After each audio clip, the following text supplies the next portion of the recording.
మీ నాన్నగారు ఉన్నారా అనడానికి, నీ అమ్మ మొగుడున్నాడా అనడానికి చాలా పెద్ద తేడా ఉంటుంది. ఇది బూతు, అది నీతి. నాన్నగారున్నారాకిను ఇది. అమెరికా అధ్యక్షుడు చేస్తుంది రెండోది. ఆ బూతు చేస్తున్నాడు.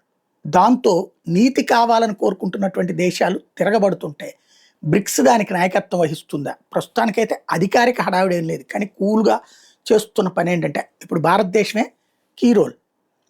డాలర్ని కొట్టడానికి ఇప్పుడు ఎందుకు అర్జెంటుగా వేరే అధికారిని తీసుకొచ్చి పెట్టాడు ట్రంప్ అంటే భయంతోనే. డాలర్ పడిపోతుంది అన్న భయంతో. ఎందుకంటే బంగారం రిజర్వ్స్ కంటే డాలర్ రిజర్వ్స్ ఎక్కువ ఉంటాయి ప్రతి దేశంలో.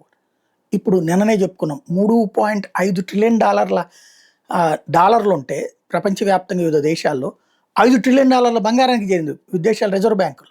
ఇదివరకు రిజర్వ్ బ్యాంకులు 7 ట్రిలియన్ డాలర్లు ఉంటే 5 ట్రిలియన్ డాలర్ బంగారమే ఉండేది. రివర్స్ అయిపోయింది, ఒక్కసారిగా మారిపోయింది. దానికి కారణం విరక్తి చెందుతున్న దేశాలు వాళ్ళ రూపాయల్లో చేసుకుంటారు. ఇప్పుడు బ్రిక్స్ ఏం చేస్తుంది దీన్ని కూడా? ఇప్పుడు రష్యాని దెబ్బ కొట్టడానికి స్విఫ్ట్ సిస్టమ్ నుంచి రష్యాని తీసేశాడు కదా ట్రంప్. ప్రపంచవ్యాప్తంగా జరుగుతున్నటువంటి, అంటే స్విఫ్ట్ సిస్టమ్ అంటే లేదు, మనకి నెఫ్ట్ అంటుంటాం, ఆర్టీజీఎస్ అంటుంటాం, మనం కనుక డబ్బులు ట్రాన్స్ఫర్ చేయాలన్నప్పుడు. అట్లాంటిది స్విఫ్ట్ అని దేశాల మధ్యన ఉంటుంది. ఆ స్విఫ్ట్ నుండి రష్యాని తీసేశారు. కాబట్టి ఇప్పుడు భారతదేశం కొత్త ప్రపోజల్ ఏం తీసుకొచ్చింది బ్రిక్స్లో? స్విఫ్ట్కు బదులుగా మన బ్రిక్స్ దేశాల వరకు సపరేట్ డబ్బుల ట్రాన్స్ఫర్ విధానం. దెన్ అప్పుడు రూపాయల, రూబెల్సా, యువాన్సా, ఇట్లాగ మన రూపాయల్లోనే జరుగుతుంది అప్పుడు ట్రాన్సాక్షన్.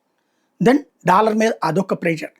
ఓవరాల్గా ట్రంప్కి రివర్స్లోనే వెళ్తున్నారు.